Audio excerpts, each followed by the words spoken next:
原来这个词是嬉皮士们用的。苹果在昨天突然宣布了今年秋季发布会的时间将于美国时间的9月7号，也就是咱们国内时间的9月8号的凌晨1点。那如果你想要看直播的话，就意味着什么？要熬夜了。这次发布会的名称我看到的时候是超前瞻，然后我当时看到的第一反应就是觉得这个名字好像有一点中二，但是能看懂它的意思，肯定就是讲这次发布会的产品具有很强的前瞻性嘛。但是我后来又跑去看了这个英文的名字，它英文的原来的名字叫Far Out， 所以我就觉得这个翻译其实没有太把这个 Far Out 的精髓给翻出来，因为 Far Out 除了有这种我遥遥领先的这种感觉之外，其实它还有一种就是 Far out. When something is cool, you say far out, often used by hippies. 老子最牛逼的这种感觉在里面。所以我想了一下，其实这次如果把它翻译成比牛更牛，说不定啊更接近这个 far out 原来的意思。我想苹果既然这次有这个胆量用出这样的一个词来形容这次的发布会，那肯定是代表着他对这次将要发布的产品非常的有信心，至少是里面的某一款或者某几款的某些功能要有一个非常强的前瞻性，至少得领先友商们1到2个时代吧，我觉得。那今天视频我就想和你分享一下，我觉得哪些产品里面的哪些功能可能够达到它这个 far out 的这个程度。我们首先还是从2款基本上 99.9% 以上会出现的产品，就是这个 iPhone 14系列和 Apple Watch 8系列聊起。如果这次发布会看不到这2个产品，那只能说真的见鬼了，毕竟这场发布会基本上就是为这2个产品而开的嘛，对不对 ？iPhone 14系列，我想了一下，它有什么让人觉得跨时代、超前瞻、遥遥领先的呢？iPhone 14好像不太有这个功能哦，因为它甚至连芯片都是要继续用上一代 iPhone 13系列上一样的，然后它的这个外观设计也没有特别大的变化，有这个刘海屏，可能会多一些新的颜色，但是像我刚刚提到的芯片，包括它的摄像头。都不会有太大改变，摄像头是有一点点进步，但是跟现在13系列的区别不会特别大，所以这个遥遥领先肯定得放在14 Pro 上吧。但是我们来看14 Pro 会带给我们些什么新的功能？那目前已知的，我觉得最有可能达到这个遥遥领先程度的。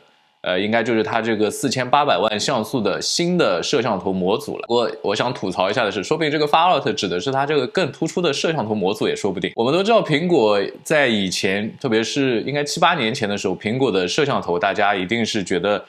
是手机界当中的 No.1， 那时候不对这个 No.1 不会有特别多的质疑。但是渐渐后来之后，这个三星啊，包括华为，他们的摄像水平渐渐上来之后。大家好像对于苹果摄像能力，就是这个 iPhone 的摄像能力是不是第一，就已经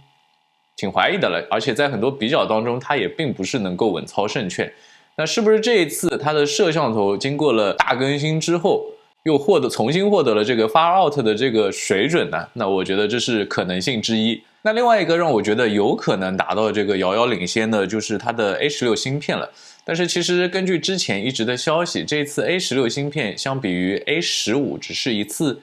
挤牙膏式的升级，而且我在前几天也看到这个3纳米工艺，这个台积电也才刚刚开始制造3纳米工艺的这些芯片，所以大概率的话，这个 A16 芯片还是用的和上一代接近的工艺。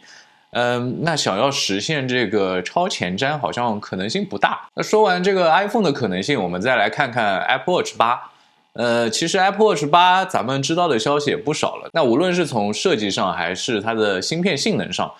跟上一代的7比较，好像也没有特别大的区别。唯一的区别就是它这次应该会用上一个温度传感器，但这也不能叫什么超前瞻吧，因为友商们像三星还有 Fitbit 其实已经有了温度传感器的穿戴设备了。那可能我们就得把目光给移到这一次的重点，就是手表中的重点 Apple Watch Pro 了。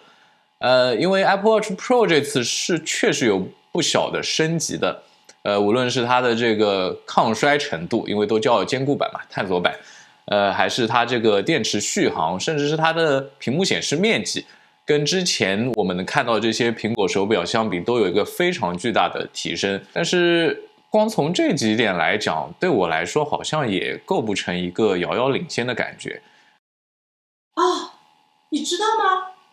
它不是你带着一个 watch， 你可以去很远的地方，就是很远的 out 呀 ，far out。对了，让我想到了一点，这个 far out 的意思就是，如果这次 Apple Watch Pro 它的续航真的能够像之前传言中的能够持续好几天，咱们也不往长了说，它能实现个3天5天，然后你可以带着这块表，在不充电的情况下走到很远的地方，这是不是也是一种字面意思上的 far out 呢？那讲完了2个基本上是板上钉钉的产品之外，那我觉得接下来我们就聊一聊2个有可能会出现的产品，是不是能带来一些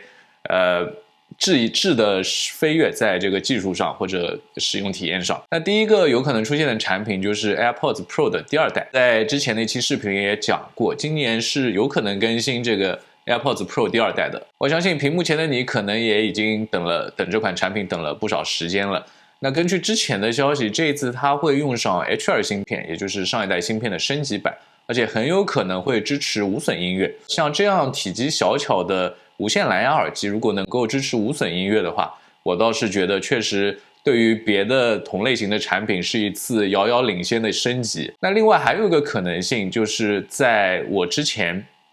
读到的一个关于苹果温度传感器的专利当中提到了，它的那个温度传感器并不是只能用在手表上，它甚至可以用在耳机上。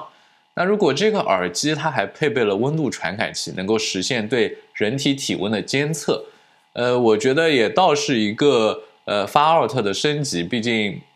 我自己个人来说，我没有在别的耳机上见到过这种类似的功能技术，所以这个倒是蛮值得期待的。那另外一款有可能出现的产品呢是 iPad 10，